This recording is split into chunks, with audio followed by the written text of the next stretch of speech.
Welcome to the Always On podcast. I'm Duncan MacPherson, your host. I appreciate you being here.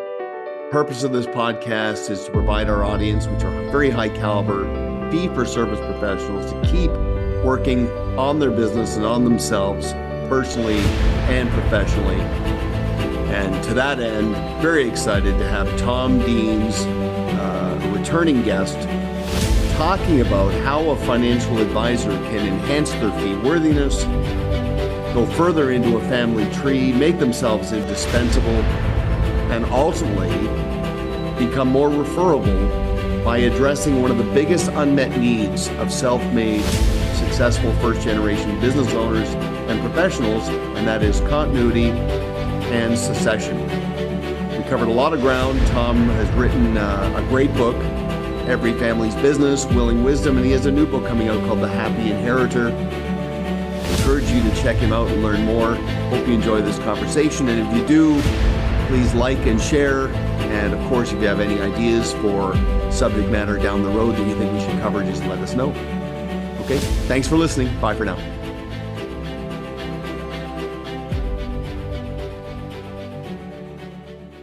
Always a special treat to be joined by my friend Tom Deans, author, thought leader.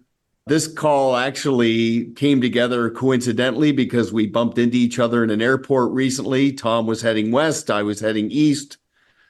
But Tom, great to see you. And right up front, share with everybody who might not know you what it is you do, a little bit about your background and how you interact and bring value to a financial professional and their clients. Well, great to be here, Duncan. I don't want to turn this into the Tom Deans hour. So super brief. Ran a large family business after a career in banking. It was for 8 years. I was CEO of a large plastics manufacturing business, which is a bizarre segue into doing what I do right now. But had an unsolicited offer to sell that family business. Took it. And that was February 8th, 2007. So if you cast your mind back, that was pretty fabulous timing. We're not that smart. We were really lucky.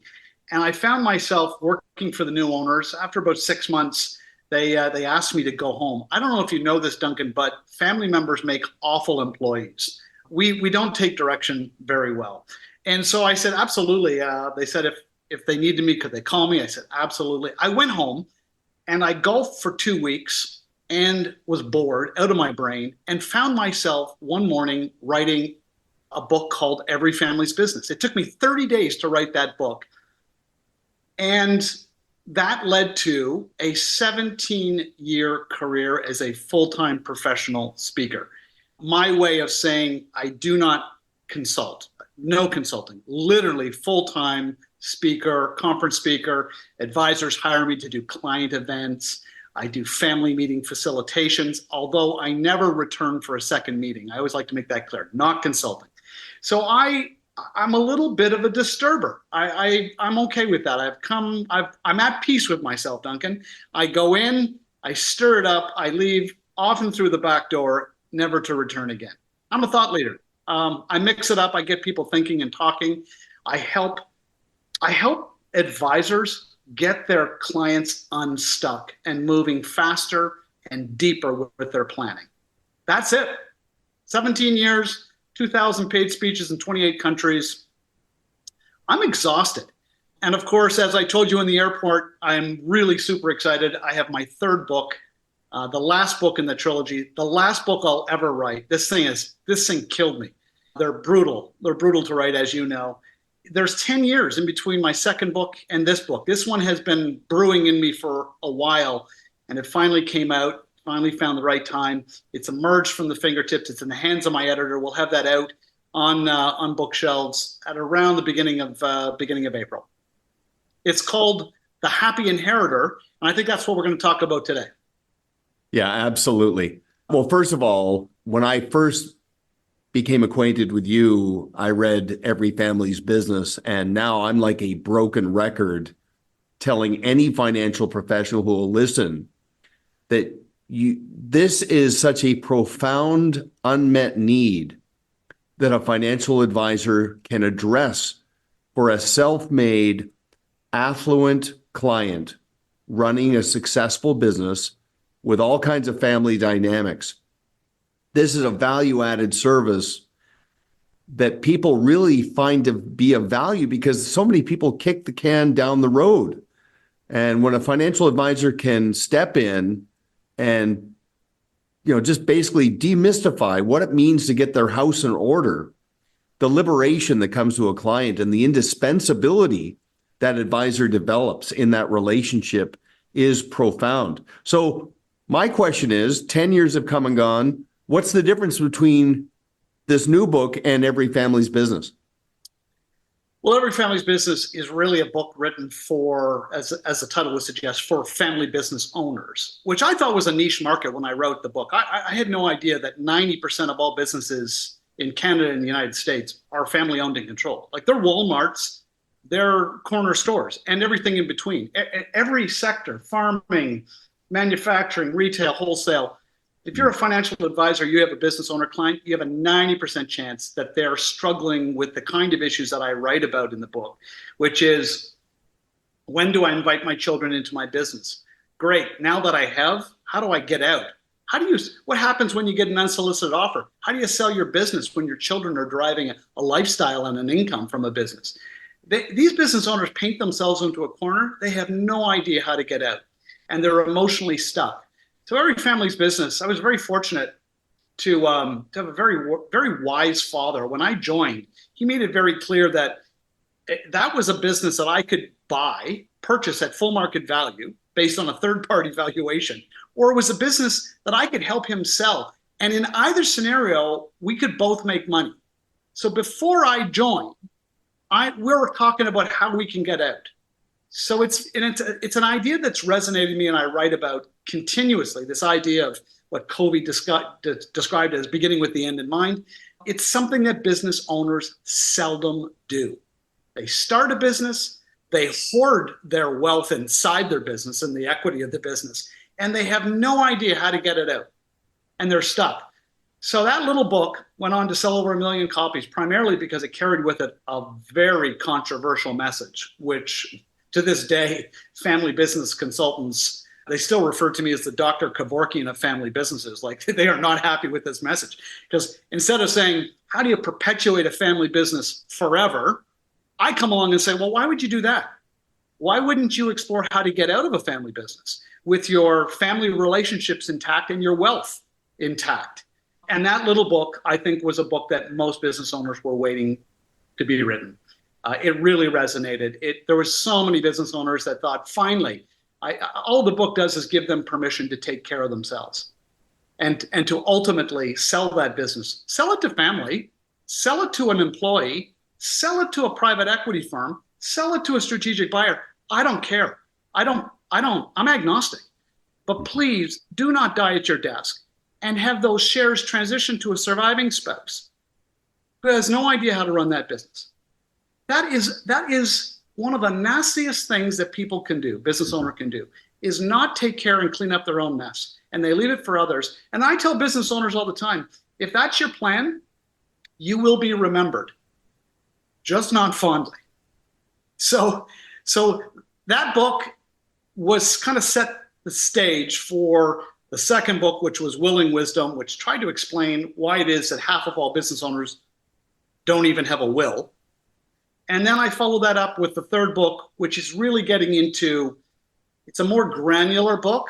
It's a fun book. It's called The Happy Inheritor, which really looks at the role of family meetings and the role of advisors in facilitating these family meetings, helping families gather to talk about the orderly transition of difficult to transition assets and family businesses, family vacation homes, art collections, cars, things that are hard to divide. That's what the family meeting is really ideal for.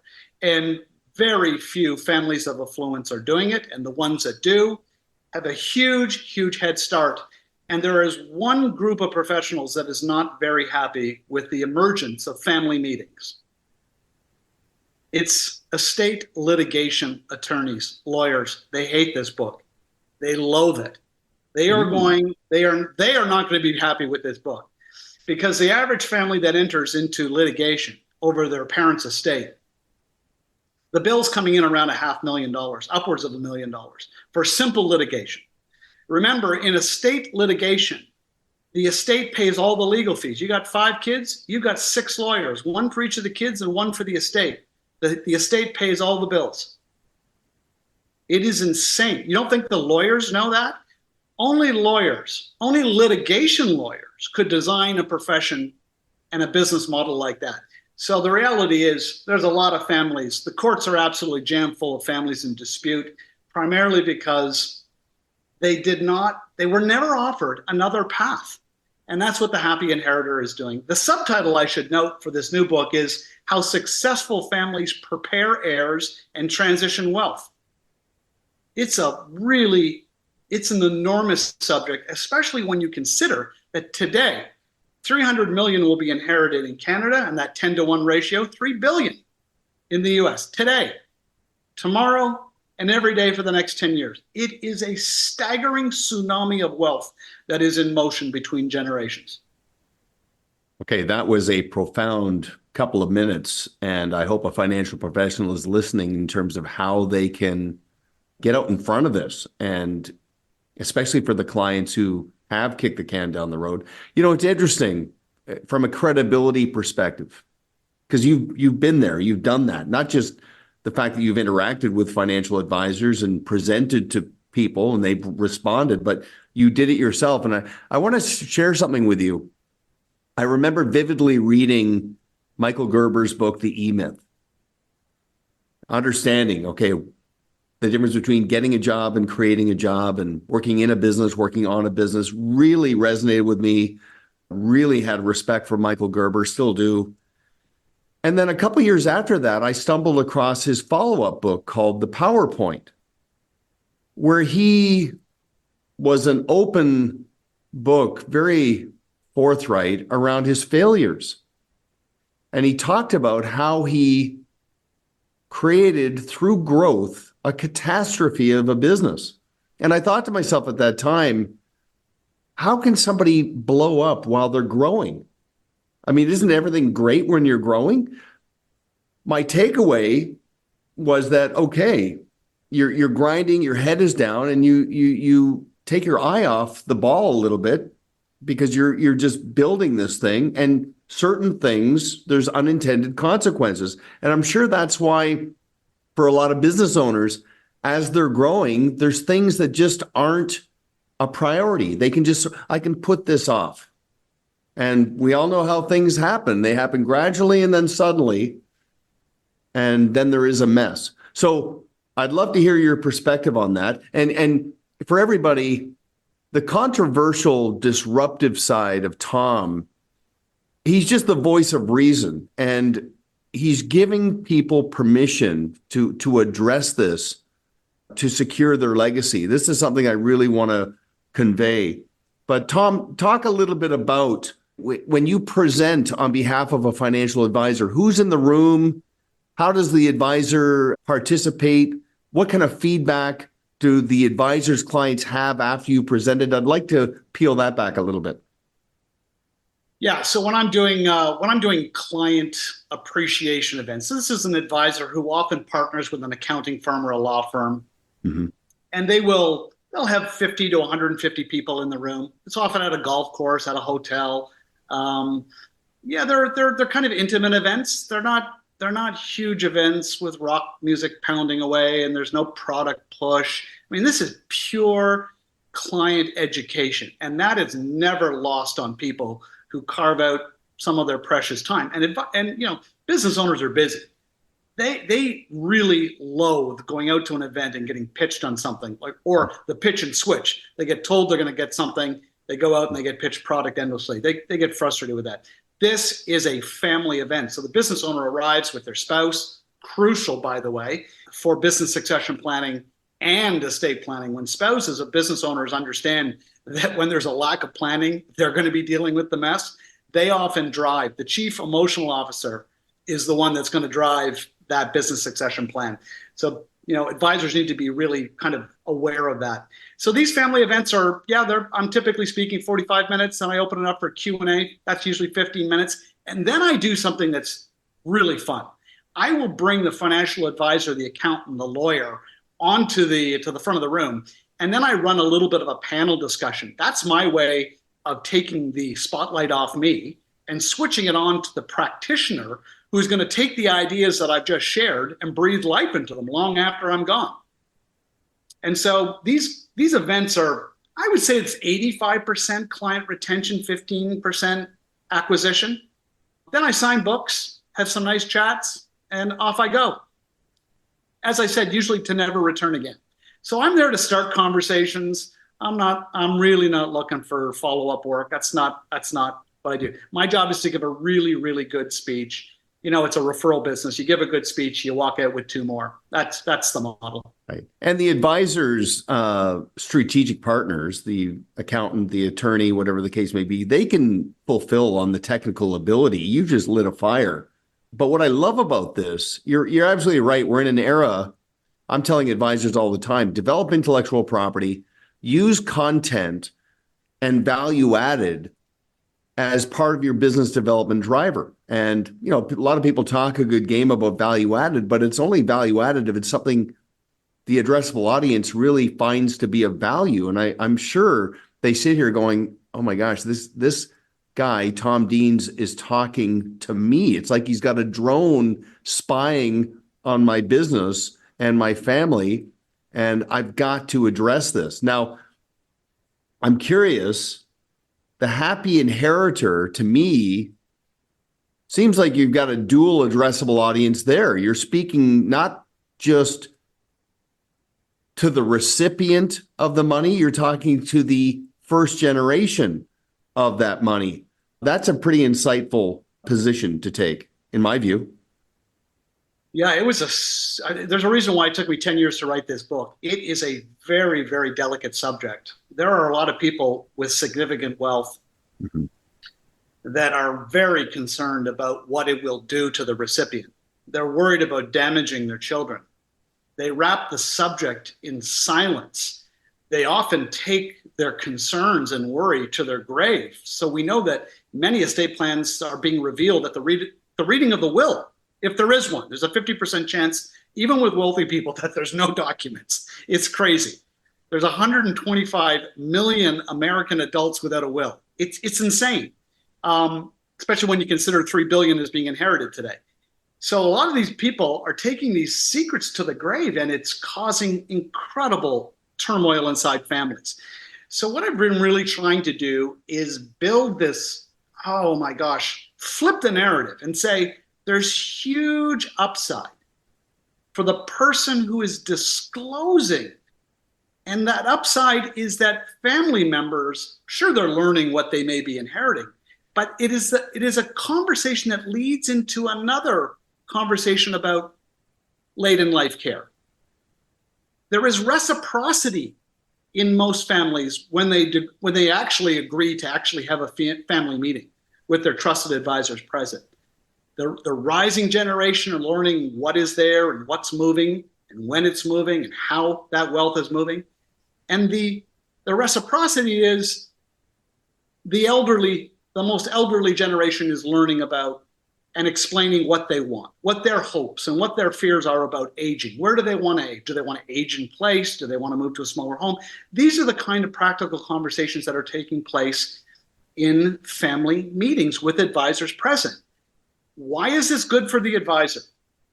We know that 80% of inherited wealth packs up and moves to a new advisor. I can think of no other business where you work hard to forge deep, trusting relationships over the course of decades, only to watch your client die and whoosh, gone. I don't get it. Especially when the remedy is so simple. This idea of a family meeting and offering to work with the rising generation to teach them how to invest, to teach them how to save. Part of the reason for the secrecy is the cognitive dissonance among the most senior generation. Here's what they're thinking. I love my children, but if I tell them what they're going to get, they will become weak and lazy. I love my children. I worry about my children. Two competing values in opposition. That's cognitive dissonance. And so the result is nothing. They're frozen. What the family meeting does is help resolve that cognitive dissonance by introducing your trusted advisor to your children and start to flow living gifts in real time now, not when you're dead, but now, small amounts. Coach it, manage it, help it, resource it. That is where the fear of inherited wealth recedes. It's a beautiful idea. It's a tricky subject, but it is, I've presented inside hundreds of family meetings. To watch a family overcome this fear of what wealth will do to the next generation is something to behold.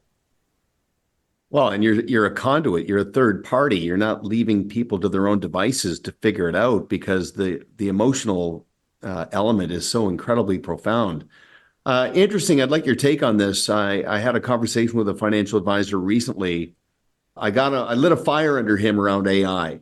I said, I want you to start looking at your business through the lens of your clients, and go on to ChatGPT and start asking what questions are on the mind of a high value client around their financial advisor. What keeps them up at night? All of these different things. Great exercise. It then went to me suggesting that he developed a white paper, some intellectual property and thought leadership. So I asked him to summarize the book Beer Money. Beer Money is just a jarring window into the dysfunction of second generation, third generation wealth. Yeah, it's a great book. Entitlemania, Millionaire Next Door, and Every Family's Business. And I said, to synthesize those summaries using AI, pay tribute to where you source the information, but just create this sort of composite. And so he's in the process of that. And then, Tom, I said, I want you to also try to capture some of the essence of the book Into Thin Air by John Krakauer as a bridge to take all of that content and information and tie it to the representation of the role of the advisor, who is essentially the Sherpa. The Sherpa who's not just trying to get somebody to the summit of Mount Everest, but to get them back down safely. And the metaphor here, Tom, is when a first generation affluent business owner has their liquidity event, that's planting the flag on the summit. Then they have the rest of their life, the family dynamics. That's where the advisor can become indispensable. The reason why Every Family's Business to me is so profoundly relevant to that concept is because, first of all, the format and the tone is actually interesting on a relatively dry topic. And it's a nice balance of quantitative and qualitative. There's some anecdotal elements, but there's also checklists and predictive elements. Does the happy inheritor go there as well? Is it just a story, or does it get into the weeds and the nuts and bolts? I write all my books the same way. There's a well-worn formula. If you provide too much data, too much granular information, even if it's brilliant, mind-blowing stuff, it'll never get read. It'll never get consumed. If you write a book and it's too entertaining, if you make the subject matter too trite, it'll get tossed. It won't be taken seriously. Right. It is a phenomenally difficult process to balance the two. If you don't entertain and inform in the right amount, people won't finish the book. If they don't finish the book, they won't refer the book, they won't learn. And that's why this thing has killed me. It's just taken it out of me. I'm done. This is the last one. I swear to God. Actually, if you do the math, I'll be about 82 by the next time I write book number 4. It's not going to happen. But let me just come back to a point that you made, because it's excellent. And I love sharing this story. Advisors that do as you just suggest, which is curate intellectual property. They curate value-added thought leadership, are always being compared to the advisor who hands out a sleeve of premium golf balls. A book costs the same as 3 golf balls. Now, I can tell you what I think about.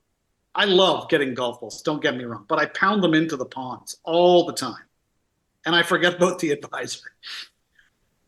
When someone gives me a book And particularly if they give it to me in a different way, like I read this book and thought about you, and I'd like to hear your thoughts, what you liked, what you didn't like. Let's have a coffee. That tells me volumes about the kind of advisor that I'm talking to. That tells me that advisors don't hand out books that they don't read. So it tells me the advisor's a reader. If they're a reader, they're a lifelong learner. These are the people I want to be dealing with, not the people who hand out pens and trinkets and crap. I mean, I keep reminding advisors, they are in such an important and privileged position. They are handling and shaping people's financial futures. We know that lawyers aren't, I keep on picking on lawyers. They buy a lot of my books, by the way. It's really counterintuitive. But listen, lawyers will be the first to admit they're not planners. They'll write a will, but they just take instruction. They don't proactively reach out in 5 years and say, hey, did you sell a business? Did you have a death of a beneficiary? Did you inherit money? Has there been a material change in your life that you ought to come in and we can update your will? If you're waiting for that email or that phone call from a lawyer, you're going to be waiting a long time. That is not what they do. Financial advisors, financial planners, that's their real estate. That is the place where they can have profound impacts on people's lives. And some are doing a great job. And if they are, they're really doing a great job and they're highly successful. And they're really not publicizing it because that's their competitive advantage. And the ones that are just kind of collecting assets, talking about how their guy picks stocks. Listen, I know lots of wealthy people. No one believes them. It's a mugs game. No one believes them. It's true. It's not exactly a state secret. No one believes it. It's not the place where you want to differentiate your offering. It's in all the other dark, messy places in people's lives. Clients going through divorce, clients with children with addictions, clients without a will, struggling on how to divide their estate. This is where I think good advisors become extraordinary. This is where they really, really step up and own their marketplace by going where other advisors don't. They don't want to go there.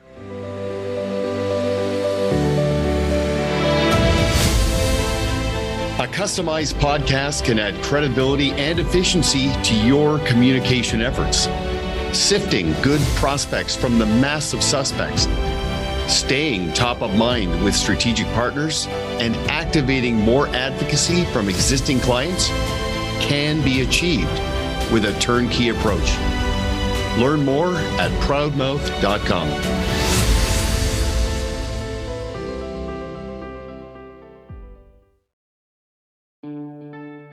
Do you aspire to consistently attract and keep great clients while driving the enterprise value of your business? Do you want to achieve professional contrast by supplementing your technical ability with a consistent client experience driven by best practices? The Blue Square Toolkit brings the proven Pareto Systems philosophy and process to life in a way that tethers your team so that you can competitor-proof your clients, gain their full empowerment, and attract quality referrals, all while restoring liberation and order in your life, and all in an intuitive, easy-to-use, turnkey solution.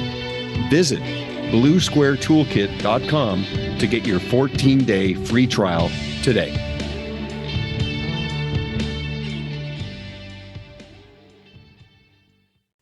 I've got a good friend who's a pretty enlightened lawyer. And he says, basically, we get picked on a lot because it's a target-rich environment. Kind of a neat perspective, self-deprecating. But I do agree with you on the golf balls. The impact is great. The shelf life is terrible. I actually said to a friend who gave me some golf balls, and I took a great picture. It was morning. The light was amazing. And he had his initials on the golf ball. So I took this picture down low, beautiful backdrop, and then I texted him soon after, and I said, you know what you should put on your golf balls is the words, if found, please call. I said, your phone will ring off the hook because that ball was gone right after I took that picture. But your point about I never trivialize technical ability, but, as I go down the AI rabbit hole, I realize that technical ability is a minimum requirement. It's a given. Fee worthiness, professional contrast. It's not just how a financial advisor manages money, it's everything else. You talk about getting into those dark areas, the unmet needs. The reputational equity can be amplified at a minimum. Giving out a book like The Happy Inheritor or Every Family's Business, the impact is great. It's impossible to dismiss. It's not like I'm going to put it in the recycle bin. It's going to nag at me on my credenza until I actually decide to pick it up and read it. And, the shelf life. I mean, the likelihood that I'm going to hand this to somebody who I feel strongly about, who I think it would resonate with, it's such a great hook and a great bridge. And that's why I'm such a big fan of content and value. Tom, talk to me about what advisors have shared with you in terms of the impact that they've seen from going there. Like after they hold an event, after they sit down in a strategy and tactical meeting with a client and get in and talk about this a month later, 3 months later, how has this impacted their relationships with their best clients? Well, I've been doing this for 17 years, which is a gentle way of saying you don't do it for 17 years unless you've added some significant value to advisors. It is not an easy profession. As you know, the first 5 years, no one knows you. You write a book. Well, there's 100,000 new titles every year. So to cut through and build a brand, to build a value proposition is not easy. So but if you have something, if you dare to be different, and, in my case, I can summarize my books really, really quickly. Every Family's Business. Don't give your business to your children. They need to buy it. No one wrote that book. Willing Wisdom. It's not good enough to write a will. You need to share it with the people who will be impacted by that document. The Happy Inheritor. A family meeting will end with another family meeting because disruptive people will never attend. There it is. Simple ideas, but disruptive ideas. Ideas that are so simple, they're so simple they just might work. We know that we need a will, and yet half of all lawyers in Kelowna, in Palm Springs, in New York City don't even have a will themselves. The bar is so low. I'm not talking about advanced estate planning, advanced business succession planning, or advanced family meeting strategies. I am talking about the remedial basics. We have advisors who don't even trust themselves enough to have their own family meeting, to explore their own curiosity of what a family meeting looks like in their own particular family. If advisors are not prepared to do the work themselves and to take note of their pain points, they'll never really ascend to do the extraordinary work that is what the Italians would describe as vocare, the calling. This profession should be a calling. And when advisors wake up and they understand that they are doing work that no one else is doing, they're not building wealth. They are building families, Duncan. The great ones are building families. Building wealth is a commodity. Building extraordinary high-performance families using money as a conversation point, that's a different game, and very few advisors get it. So you're saying that a lot of advisors themselves aren't eating their own cooking? Like they don't have a will themselves. They don't have their own continuity and succession plan built out, and they have never done a family meeting, even though they might ask a client to do all this? Half of all financial planners do not have a will. They should be nervous about the Happy Inheritor, because in the book I offer, I'm going to give away a little bit of secret.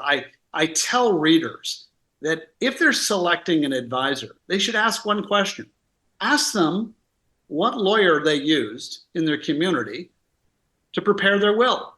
If a financial advisor doesn't have a will, they can't answer the question.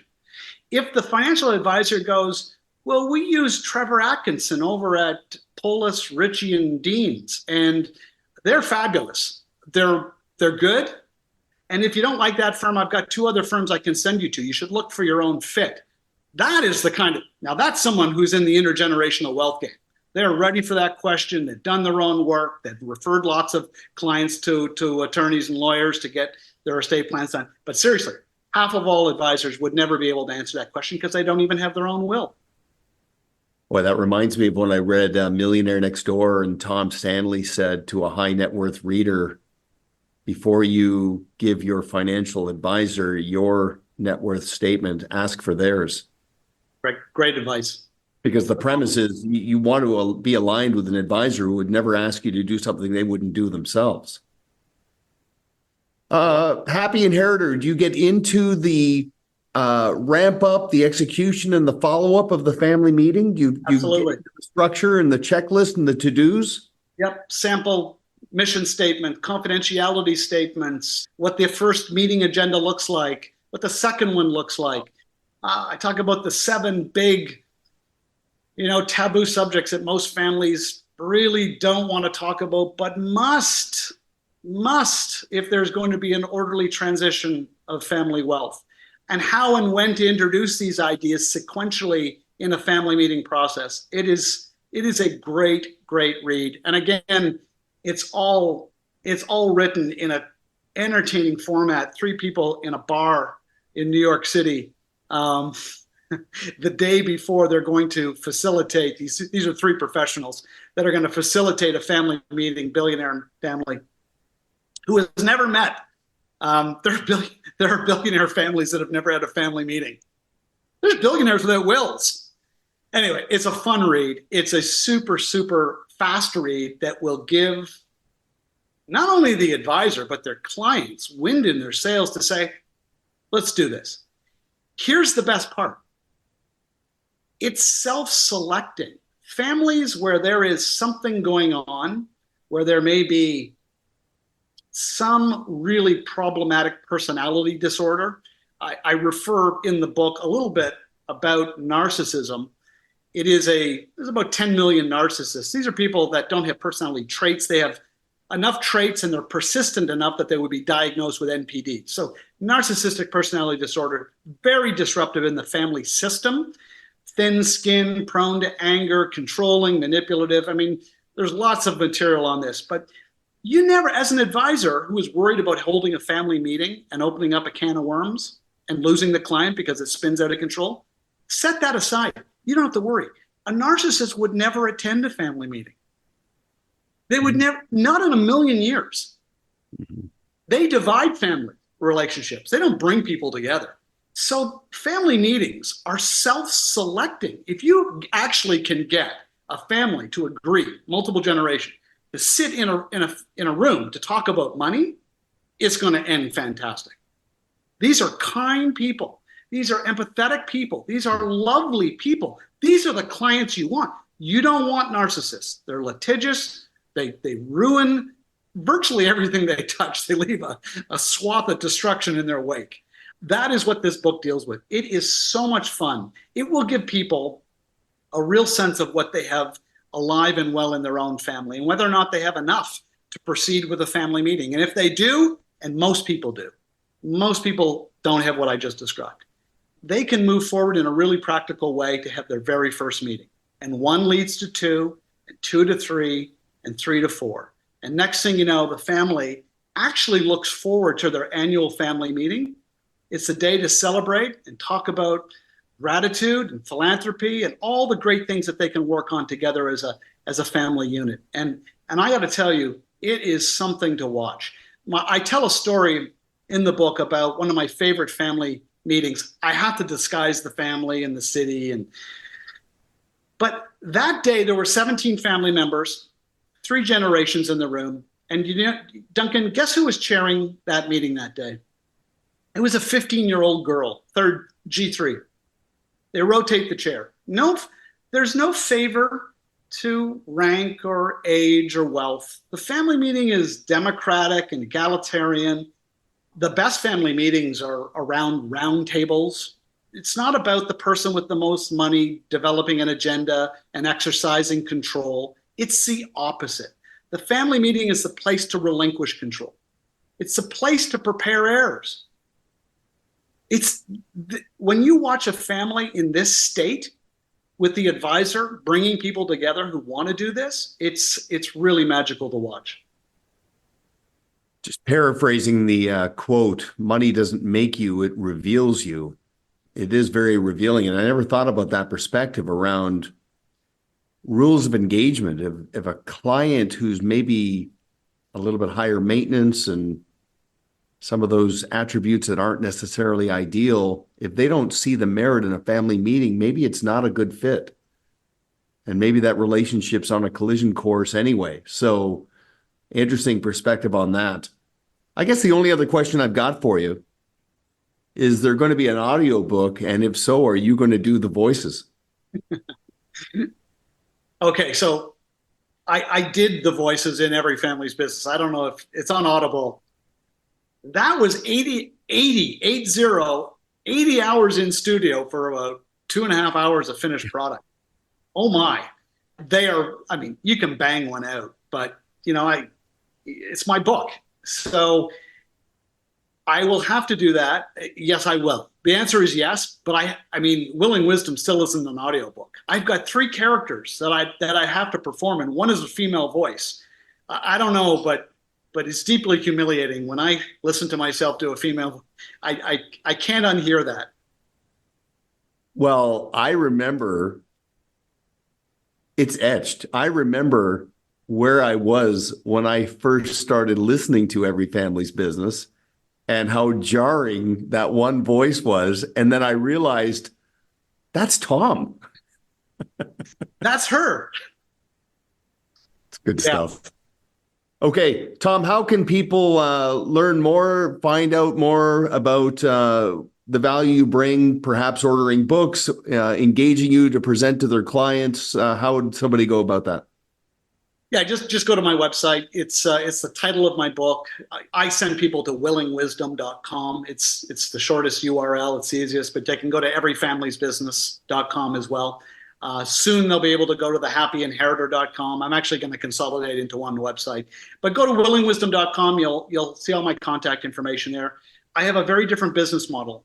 I don't charge for my speaking. I sell books in lieu of a speaking fee. I want my books read. Long after I'm gone, people read books and reread them and share them. I want my books circulating around this planet in great numbers, and that's why I do what I do. So you buy some books, I travel to your community, and I give a speech that's pretty compelling. It's going to make and I tell advisors, free up your schedule because I'm going to bury you in work. No pun intended.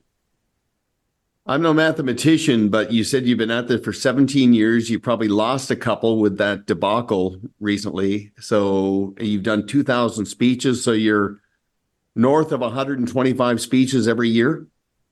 Yeah. Yeah. And even during the pandemic, I did a couple of hundred webinars. It was right. It was brutal. Help me. I should know this, but can a financial advisor collaborate with a wholesaler to help underwrite some of the costs to get you out there? And all the time. Okay. All the time. Okay. All the time. Terrific. Yep. All right. Well, we'll provide more information when we post this live. It never feels like work having a conversation with you. And it's startling to me to realize how much of an unmet need this is and how this has to be addressed, and it just escalating. So please, everybody, if you're not already on top of this, consider how you can address this. It's got to be phenomenal for reframing relationships to go back to existing long-term clients in a strategy and tactical meeting and say, hey, part of our process is to address these continuity and succession and family investment legacy issues. I think now would be a very good time to activate that process. Do you have some specific messaging and positioning for a financial advisor to use to be client facing, to get this on their radar? Oh, 100%. I think language that goes something like this.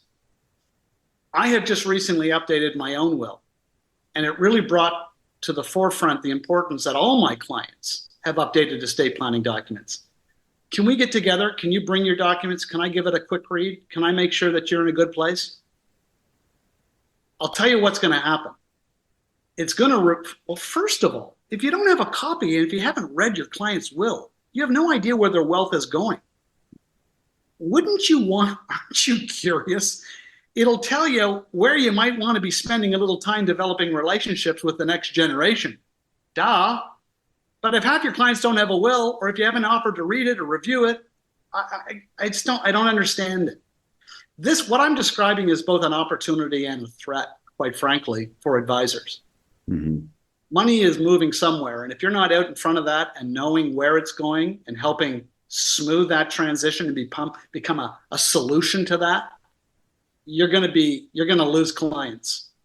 At the moment in time where you think you're going to have something to sell, that you're going to have a book of business to sell, you're going to have old clients who are going to be leaving. You're going to have a declining asset. I can think of no other industry that is designed this way. And the solution is so easy. I had a conversation recently with Ted Duncan, who he's an advisor to advisors on exit strategy. And enterprise value is actually enhanced by the depth of impact a financial advisor has within a family, up and down the family tree. It's actually quite fascinating. I wanted to ask you, I wrote down a couple of stats. So did I hear right? 50% of business owners have no will. 90% of business owners have no continuity and succession plan or exit strategy. Did I get that right? Well, we didn't talk about that, but that number is actually very close. It's about 85% of business owners have no formal business succession plan. Well, first of all, if they don't have a will, they don't have an exit plan.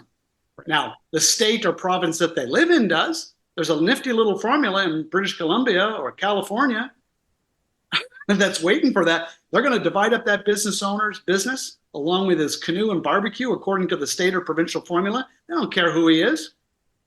Seriously, we spend an entire life building wealth, and then we are so capricious and indifferent to how we transition it. It's bizarre. It's bizarre. 4 U.S. presidents died without a will. 2 are lawyers. Okay, that is a fun fact. Fun fact.